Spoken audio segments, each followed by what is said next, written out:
నీవు ఆయనను నమ్ముకొనుము, ఆయన నీ కార్యం నెరవేర్చును. కీర్తనలు 37:5. దేవుని యందు విశ్వాసం ఉంచినప్పుడు ఆశ్చర్య కార్యాలను చూస్తాం. దేవునికి సమస్తము సాధ్యమే. ఆయనకు అసాధ్యమైనది ఏదియునూ ఉండదు. దేవుడు నీ ఆలోచనను, నీవు చేయబోవు కార్యమును ఎరిగినవాడు. ఆయన నీ ప్రతి కార్యమును జరిగించువాడు.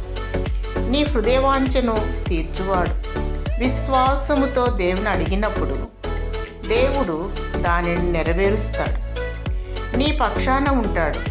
మేలు చేత నీ హృదయమును తృప్తిపరుస్తాడు. నీకున్న ఏ సమస్య అయినా ఆయన నీ పట్ల జరిగిస్తాడు. యేసు నామములో ప్రార్థించు, గొప్ప విజయాలను సాధించు. దేవుడు నమ్మదగినవాడు. దేవుడు నీ ఆశను తీర్చి నీ పట్ల కార్యాన్ని నెరవేర్చి దీవించునుగాక. ఆమేన్.